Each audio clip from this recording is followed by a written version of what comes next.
Assalamualaikum warahmatullahi wabarakatuh. Pemirsa yang budiman, kembali lagi di channel At-Tirmidzi. Semoga kita selalu dalam lindungan Allah Subhanahu wa Ta'ala. Amin. Pada kesempatan kali ini, kita akan menceritakan biografi dan kisah dari seorang ulama yang alim dan penuh harismatik. Beliau adalah Kiai Haji Jazuli Usman, seorang ulama marifat yang diakui kealimannya, dan juga merupakan seorang pendiri dari Pondok Pesantren Al-Falah Ploso Kediri yang kini memiliki ribuan santri.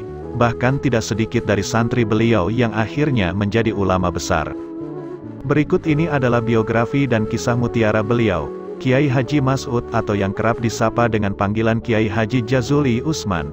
Beliau lahir pada tanggal 16 Mei tahun 1900 Masehi, di Ploso, Kediri, Jawa Timur. Beliau merupakan putra ketujuh dari 13 bersaudara. Ayahnya bernama Raden Mas Usman bin Mas Muhammad Sahal, atau yang lebih populer dipanggil Pak Naib. Beliau merupakan seorang penghulu kecamatan. Kemudian beliau menikah dengan Nyi Mas Ajeng Muntokinah binti Muhammad Syafi dan memiliki 13 anak, dan salah satunya yaitu Mas'ud atau Kiai Haji Jazuli Usman. Sejak dulu Pak Kiai Usman atau ayah dari Kiai Jazuli memiliki kebiasaan rutin yang dilakukan hingga menjelang wafatnya. Kisahnya bermula dari pertemuannya dengan Kiai Ma'ruf Kedunglo, yang masih ada hubungan famili dengannya. Suatu ketika Kiai Ma'ruf memberikan saran kepadanya, "Usman, apabila kamu ingin anak-anakmu kelak menjadi orang yang berilmu, beramal dan bermanfaat, rajin-rajinlah untuk bersilaturahmi dengan para alim ulama, kalau tidak anakmu, insya Allah cucumu yang alim." Sejak saat itulah Pak Naib atau Pak Usman menjalani kebiasaan rutinnya menuju rumah-rumah ulama silih berganti sejauh mampu dijangkau dengan kuda yang bernama Sikonang.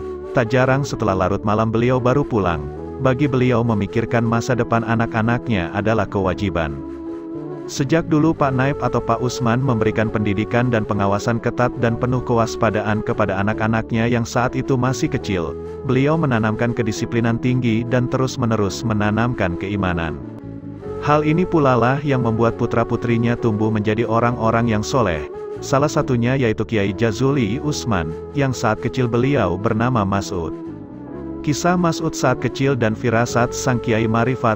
Dengan surat keputusan tanggal 8 Maret tahun 1819, Gubernur Jenderal Van der Capellen merintahkan mengadakan penelitian tentang pendidikan masyarakat Jawa, dengan tujuan meningkatkan kemampuan membaca dan menulis di kalangan mereka. Namun seabad kemudian hal tersebut barulah terlaksana. Nampaknya Belanda khawatir akan munculnya orang pintar yang akan tampil menjadi pelopor dan pejuang bangsa yang akan menggulingkan kekuasaan penjajah. Mereka Belanda membentuk sekolah yang bernama Cap Jago. Di sini tidak semua orang bisa masuk sekolah, hanya sebagian rakyat kecil yang bisa sekolah di sini. Salah satunya adalah anak bangsawan dan pegawai. 3 tahun lamanya Mas'ud kecil duduk di bangku sekolah Cap Jago. Kemudian beliau melanjutkan ke Inlandse Vervolkschool, suatu sekolah lanjutan dengan masa pendidikan selama 2 tahun. Beliau lulus dengan nilai yang sangat memuaskan. Kemudian beliau melanjutkan lagi ke jenjang tingkat SLTA yang bernama Hollands Inland School, disingkat HIS. Sekolah ini bertempat di Gringging Grogol, Kediri. Orang-orang dulu menyebutnya dengan sekolah Ongko Kaleh. Di situ beliau menjadi salah satu siswa yang paling menonjol di hampir semua mata pelajaran. Bahasa Belanda beliau kuasai, aljabar, matematika, ilmu ukur dan ilmu-ilmu yang lain. Setelah lulus dari situ dan melalui rembuk keluarga, akhirnya beliau Mas'ud diizinkan melanjutkan studi ke Stovia di kota Batavia, kampus yang merupakan cikal bakalnya kampus UI sekarang. Akhirnya berangkatlah Mas'ud diantar beberapa keluarganya menuju stasiun untuk berangkat ke Stovia. Pada saat itu banyak orang yang merasa kagum terhadap keluarganya, lebih-lebih kepada Mas'ud yang bisa melanjutkan studi ke Stovia yang memang pada waktu itu, orang bisa sekolah di sana merupakan suatu keistimewaan tersendiri. Bahkan waktu itu Kepala Stasiun Kediri juga memberikan hormat kepadanya. Mas'ud, seorang calon dokter terhormat dan orang penting di tengah-tengah bangsa melarat. Sebuah jabatan yang akan meningkatkan status sosial menuju strata yang bergengsi. Begitu kira-kira komentar orang-orang ketika melihat Mas'ud berangkat untuk melanjutkan studi ke Batavia. Setelah keberangkatan Mas'ud ke Stovia dan menetap di Batavia beberapa minggu, di tempat yang jauh itulah beliau teringat akan orang tuanya dan kampung halamannya. Dalam hati ia bertekad tidak akan mengecewakan harapan orang tuanya. "Aku harus belajar sungguh-sungguh. Aku harus berhemat agar orang tuaku tak memikul beban yang berat. Aku harus sukses menggondol kebesaran, Dr. Mas'ud Usman, begitu gumamnya suatu ketika. Tak lama berselang setelah keberangkatan Mas'ud si Batavia, Pak Naib atau ayah Mas'ud kedatangan tamu yaitu Kiai Ma'ruf Kedunglo, seorang ulama yang sangat dihormatinya, dengan tingkah laku sopan, ramah dan penuh simpatik dan penuh kekeluargaan. Pak Naib menemui sang ulama tersebut. Kemudian Kiai Ma'ruf Kedunglo mengawali pembicaraan dengan menanyakan di mana keberadaan Mas'ud, dengan bahasa Jawa yang halus. "Pundi di mana Mas'ud?" begitu kata beliau. Kemudian Pak Naib menjawab, "Ke Batavia." Dia melanjutkan sekolah di jurusan kedokteran. Lalu dengan gayanya yang khas, Kiai Ma'ruf mulai memberikan saran, "Prayogi dipun lebetaken pondok, sebaiknya ia dipanggil pulang. Anak itu cocoknya dimasukkan ke pondok pesantren," kata Kiai Ma'ruf. Kelak di kemudian hari, rupanya saran Kiai Ma'ruf itu diketahui sebuah firasat, tentu saja firasat baik, yang pantas bagi masa depan putra Pak Naib itu. Setelah kedatangan sang Kiai Ma'ruf Kedunglo dan saran beliau, akhirnya kedua orang tua Mas'ud mengirimkan surat kepadanya untuk menyuruhnya pulang ke Ploso. Ayah dan ibunya sudah menunggu kedatangannya. Akhirnya setelah beberapa hari dari surat itu dikirimkan, tibalah Mas'ud ke kampung halamannya. Dalam hatinya ia masih bingung kenapa tiba-tiba ia disuruh pulang. Dan kedatangan Mas'ud itu ala kadarnya dirayakan selamatan. Setelah semuanya tenang, Pak Naib dan istrinya beserta Mas'ud duduk bersama layaknya sidang kecil-kecilan. Kemudian sang ayah mengawali pembicaraan dengan berkata, "Ada yang perlu kita bicarakan." Kemudian ayahnya menceritakan apa yang terjadi selama Mas'ud tidak ada di rumah, bahwa Kiai Ma'ruf tidak menyetujui perihal kuliahnya di Fakultas Kedokteran. Kemudian orang tuanya menjelaskan agar Mas'ud melepaskan cita-citanya untuk menjadi seorang dokter, dan menjelaskan keinginannya agar Mas'ud pindah ke dunia baru yaitu pondok pesantren. Kemudian Mas'ud terdiam sambil tertunduk hormat. Dalam benaknya ia memikirkan jawaban apa yang harus disampaikannya. Dalam hatinya rasanya tidak pantas dan tidak mungkin dia membantah keinginan orang tuanya. Lebih-lebih pencetusnya adalah Kiai Ma'ruf Kedunglo, seorang ulama yang disegani setiap orang termasuk keluarganya. Kemudian ia menjawab dengan pasti dan tanpa ada keraguan sedikit pun di hatinya. Akhirnya ia tidak keberatan sama sekali dengan kehendak orang tuanya. Ayah dan ibu Mas'ud pun sangat terharu dan senang atas jawaban anaknya itu. Dengan keputusan yang demikian, ia yakin bahwa perkataan orang tuanya dan lebih-lebih karena atas perintah Kiai Ma'ruf adalah jalan terbaik dan harus diikuti tanpa prasangka buruk sedikitpun. Akhirnya di usianya yang menginjak ke-16 tahun berangkatlah Mas'ud ke pondok pesantren. Mula-mulanya ia mondok ke pesantren Gondang Legi di bawah asuhan Kiai Soleh, seorang ulama yang mumpuni di bidang ilmu Al-Quran. Di tempat yang baru ini, Mas'ud tetap memiliki gairah berkobar-kobar untuk memperdalam ilmu pengetahuan. Di sana ia mempelajari ilmu yang berkaitan dengan Al-Quran, khususnya tajwid. Di samping itu ia juga belajar ilmu Nahwu Al-Jurumiyah. Di pondok pesantren Gondang Legi ini ilmu dasar ilmu Nahwu sudah dikantonginya.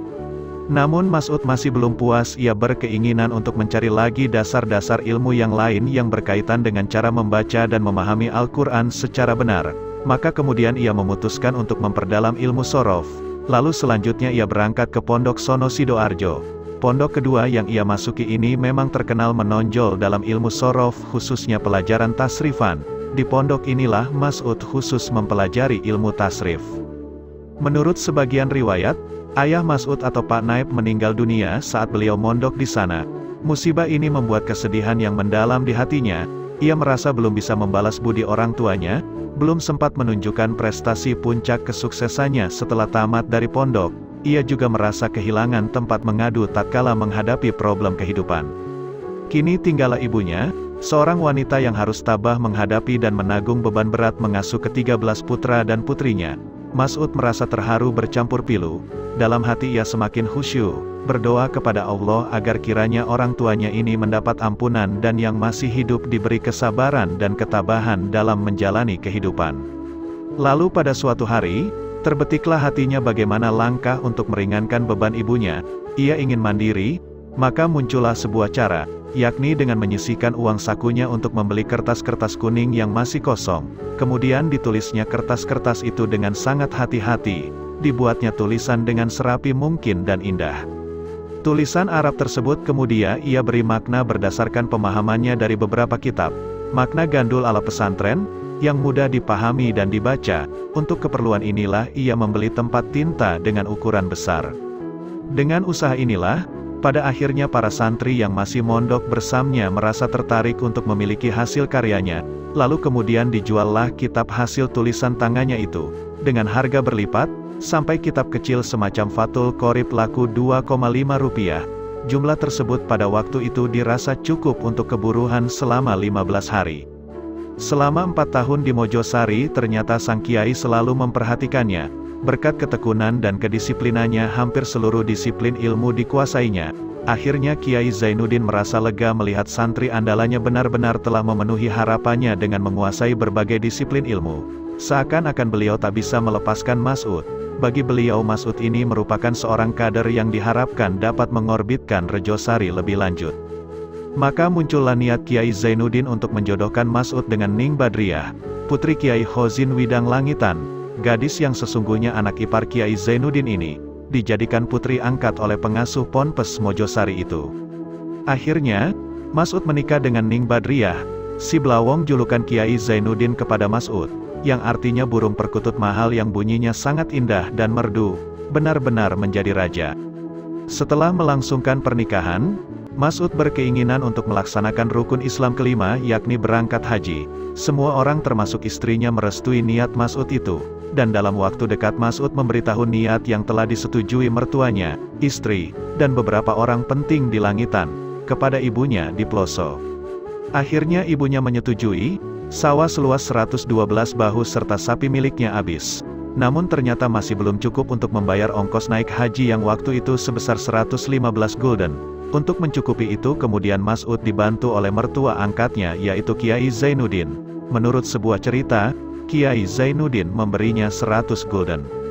Pada hari yang ditentukan akhirnya berangkatlah Mas'ud dengan diantar oleh rombongan.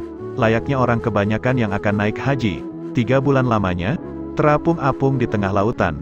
Kesempatan di kapal yang luang dipergunakan untuk menghafal bait-bait syair Ukudul Juman, sebuah kitab tertinggi dalam bidang ilmu balaghah. Mas'ud tidak pernah menyia-nyiakan waktunya untuk belajar selama di kapal. Akhirnya, tibalah Mas'ud di Tanah Suci Mekah untuk melaksanakan ibadah haji. Di tengah kehusuannya dalam melaksanakan ibadah haji, tiba-tiba Mas'ud mendapat kabar yang sangat mengejutkan, bahwa istri Mas'ud meninggal dunia. Tentunya kabar itu membuatnya amat bersedih. Namun dengan lapang dada, meski berat sekali menerima kenyataan itu, Mas'ud berusaha tegar menerimanya. Setelah Mas'ud ditinggal wafat istrinya, sebuah keputusan diambil dengan cukup bulat bahwa ia tidak akan kembali lagi di tanah air. Ia akan tinggal di Mekah yang waktu itu sekitar abad ke-19. Mekah masih merupakan pusat pengajaran ilmu-ilmu salafiyah. Di sana juga masih banyak ulama-ulama internasional. Hal itu tentunya membuat Mas'ud menjadi sangat tertarik, seorang pemburu ilmu yang tidak pernah merasa lelah dan puas akan ilmu yang dimilikinya.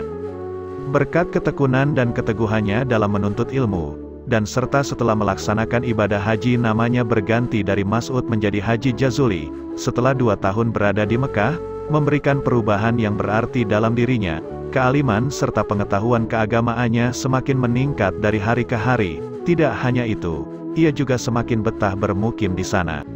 Namun pada tahun 1922, warga negara asing tidak dapat meneruskan belajarnya di sana. Hal itu dikarenakan terjadi kudeta yang dilakukan oleh kelompok Wahabi. Perang saudara berkecamuk, situasi negara menjadi sangat kacau. Orang-orang asing dipaksa keluar dan pulang ke negaranya masing-masing. Mendengar kabar itu Haji Jazuli merasa khawatir jika tertangkap dan dipulangkan. Dan terbukti, akhirnya Haji Jazuli dan beberapa warga muslimin Jawa lainnya tertangkap. Kemudian dilepaskan begitu saja tanpa fasilitas apapun di tengah padang pasir. Dan pada suatu ketika, di perjalanan yang melelahkan, orang-orang muslim Jawa yang di dalamnya ada Haji Jazuli dicegat oleh orang-orang Baduy, yang ingin merampas barang bawaannya. Namun, setelah orang-orang muslim itu memelas dan menjelaskan bahwa mereka adalah orang-orang fakir dari tanah Jawa yang akan berziarah ke makam Rasulullah, mereka merasa kasihan dan bersalah. Orang Baduy tadi yang awalnya kasar tiba-tiba menjadi bersikap halus. Bahkan mereka juga memberikan beberapa bekal kepada rombongan orang-orang muslim dari tanah Jawa tadi. Setelah kejadian itu orang-orang muslim tanah Jawa melanjutkan perjalanannya. Sampai suatu ketika, perbekalan mereka telah habis. orang Muslim dari Tanah Jawa mengalami kelaparan secara bersamaan. Saat itulah Haji Jazuli berkata kepada teman-temannya, "Aku akan berdoa, kalian semua mengamininya." Kemudian Haji Jazuli berdoa dan semua orang mengamininya. Tak lama setelah itu hal tidak logis terjadi. Tiba-tiba dari kejauhan seseorang memanggil-manggil sambil berisyarat dengan tangan dan meminta untuk masuk ke dalam gua. Kemudian Haji Jazuli beserta rombongannya masuk dan beristirahat. Ternyata di dalam gua itu sudah disiapkan berbagai macam makanan dan lauk pauk. Tidak hanya itu, mereka juga dibekali berupa bungkusan dan air minum. Sebulan penuh Haji Jazuli dan teman-temannya berada di perjalanan menuju Madinah, dan akhirnya mereka sampai di sana. Kini mereka telah lega sampai ke sana untuk berziarah ke makam Rasulullah. Di sana mereka selalu memanjatkan doa dan bersolawat di makam Rasulullah. Hampir 1 bulan berada di Madinah, konon Haji Jazuli beserta rombongan ditangkap oleh keamanan Madinah dan dipaksa untuk pulang lewat kepengurusan konsulat Belanda. Para petugas tidak memperkenankan untuk berkemas-kemas ataupun berpamitan. Hanya kitab Dalailul Khairat yang terbawa pulang oleh Haji Jazuli. Kitab tersebut beliau peroleh dari seorang yang tak dikenal pada suatu tempat di Mekah. Konon setelah beliau tanyakan, ternyata tempat itu adalah dulunya makam Syekh Ibrahim at-Tamimi. Akhirnya setelah beberapa bulan berlayar, tibalah Haji Jazuli ke Jakarta. Saat pulang beliau mengalami sakit akibat perjalanan panjang yang beliau alami. Namun setelah diobati, keadaan beliau dari hari demi hari semakin membaik. Kemudian beliau berangkat pulang ke Ploso. Setelah beberapa minggu di Ploso dan setelah keadaan beliau telah pulih kembali, dan benar-benar merasa sembuh total, maka dengan berbekal semangat, berangkatlah beliau ke Pondok Pesantren Tebu Ireng Jombang. Tak lupa sebelum berangkat beliau singgah dan meminta izin terlebih dahulu kepada Kiai Zainuddin di Mojosari. Beliau memilih Tebu Ireng karena dengan niatan ingin berguru kepada Kiai Haji Hashim Asy'ari. Tatkala beliau sampai di Tebu Ireng, dan sowan menghadap Kiai Haji Hashim Asy'ari untuk menyampaikan niatnya akan mempelajari ilmu hadis, beliau malah disuruh Kiai Haji Hashim Asy'ari untuk membaca dan mengajarkan kitab tafsir Al-Jalalain. Haji Jazuli tidak bisa berbuat apa-apa selain menerimanya. Bahkan bukan hanya tafsir saja, beliau juga dipercaya untuk mengajar di madrasah. Konon beberapa kali beliau juga ditunjuk untuk mewakili Ponpes Tebu Ireng dalam acara Bahsu Masail. Prestasi Haji Jazuli telah membuat banyak pihak mengacungkan jempol, bahkan banyak orang yang mempunyai anak gadis simpati dan ingin menjadikannya sebagai menantunya. Kemudian Kiai Haji Hashim Asy'ari mengarahkan kepada beliau untuk menuju kepada sahabat karibnya, yaitu Kiai Muharram yang berada di Karangkates. Kiai yang tergolong maju saat itu mempunyai seorang anak gadis. Kemudian beliau berangkat ke sana dan terjadilah pertunangan dan pernikahan antara Haji Jazuli dengan putri Kiai Muharram, yang bernama Hanah. Setelah melangsungkan pernikahan, Kiai Muharram kemudian menawarkan kepada sang menantu untuk berangkat mondok lagi. Kali ini pesantren yang dituju adalah Termas Pacitan. Pondok pesantren Termas pada waktu itu menjadi pesantren yang sangat populer. Ponpes yang diasuh oleh Kiai Haji Dimyati, murid sekaligus adik dari Syekh Mahfuz Termas. Saat sowan kepada Kiai Haji Dimyati, dalam rangka untuk belajar, beliau malah ditugaskan untuk mengajar di sana. Tidak tanggung-tanggung beliau disuruh membacakan 3 kitab sekaligus yang amat tebal. Yang membuat beliau grogi adalah Haji Jazuli datang ke Termas tidak membawa kitab yang beliau sebut. "Maaf Kiai, saya tidak membawa kitab," katanya mengelak. "Tidak jadi masalah, pakailah kitab saya," jawab Kiai Haji Dimyati. Kemudian Haji Jazuli pun tidak dapat mengelak. Mau tidak mau, beliau pun harus mengajar di sana. Setelah pulang dari Termas, beliau kembali lagi di Karangkates. Kemudian Haji Jazuli pun diterjukan untuk mengajar di sana. Namun kemudian terjadi kesalahpahaman antar keluarga. Akhirnya dengan berat hati, demi kemaslahatan bersama, Haji Jazuli pun memutuskan untuk kembali lagi ke Ploso. Setelah di Ploso pada pertengahan tahun 1924 Hijriah, beliau mulai merintis pesantren di sana. Pada awalnya beliau mulai mengajar. Pada waktu itu yang ikut mengaji sekitar 12 orang. Semangat yang ditunjukkannya ketika mengajar berpuluh-puluh orang saat di Mojosari, Termas, Karangkates, Tebu Ireng, tidak berbeda dengan menghadapi seorang santri diseram di masjid. Di saat-saat itu, beliau teringat pesan gurunya Kiai Zainuddin, "Le ngajio senajan ora duwe santri," artinya tetaplah mengajar meskipun kamu tidak punya santri. Pada suatu hari, tiba-tiba Haji Jazuli dipanggil Kiai Zainuddin untuk segera berangkat ke Mojosari. Tak pernah terduga sebelumnya bahwa Kiai Zainuddin akan mengatakan, "Kamu dulu anakku, sekarang juga masih anakku. Maka dari itu, pondok ini teruskanlah, hartaku semuanya nanti kamu bagi dengan Zaini." Ucap mertuanya itu sungguh di luar dugaan. Hal itu membuat Haji Jazuli merasa kaget. Di satu sisi beliau sudah mendirikan pondok pesantren di Ploso, sedangkan di satu sisi dirinya diminta untuk meneruskan pondok Mojosari. Dengan terpaksa, Haji Jazuli menjawab bahwa beliau telah mendirikan pondok di Ploso. Mendengar jawaban itu Kiai Zainuddin merasa kurang puas, karena beliau sangat menginginkan Haji Jazuli meneruskan perjuangannya di Mojosari itu. Masalah ini cukup berat dan dilematis. Pada dasarnya, Haji Jazuli tidak ingin Kiai Zainuddin kecewa atas apa yang telah menjadi keputusannya. Namun karena Kiai Zainuddin tidak memiliki keturunan, akhirnya keputusan untuk meneruskan pondok Mojosari itu jatuh pada Haji Jazuli. Bagaimanapun keputusan mertuanya itu harus beliau terima. Pada akhirnya permasalahan yang dihadapi Haji Jazuli sampai ke telinga Kiai Haji Hashim Asy'ari, sehingga beliau perlu turun tangan untuk mengatasi masalah itu. Segeralah Kiai Haji Hashim Asy'ari datang kepada Kiai Zainuddin untuk membicarakan masalah itu dan mencari solusi terbaiknya. Percakapan antara Kiai Haji Hashim Asy'ari dan Kiai Zainuddin cukup panjang dalam menyelesaikan masalah itu, dan pada akhirnya dengan diizinkan dan direlakan oleh Kiai Zainuddin, Haji Jazuli diperbolehkan untuk membangun pondok pesantren di kampung halamannya di Ploso. Pelan-pelan sebuah madrasah didirikan dan diberi nama Al-Falah. Karena belum memiliki gedung, saat itu madrasah diadakan di serambi masjid. Pada waktu itu usia beliau terbilang masih sangat muda, yaitu 25 tahun.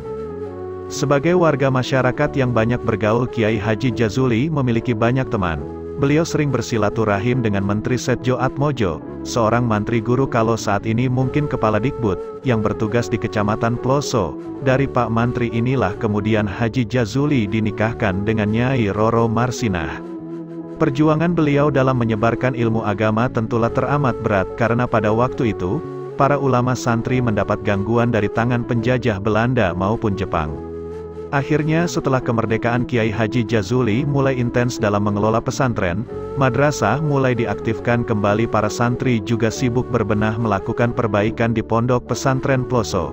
Sistem yang dipakai pesantren Ploso adalah sistem salafiyah. Hari demi hari pesantren Al-Falah semakin terus mengalami peningkatan santri. Pada waktu itu Kiai Haji Jazuli juga mulai berkecimpung di dalam organisasi Islam.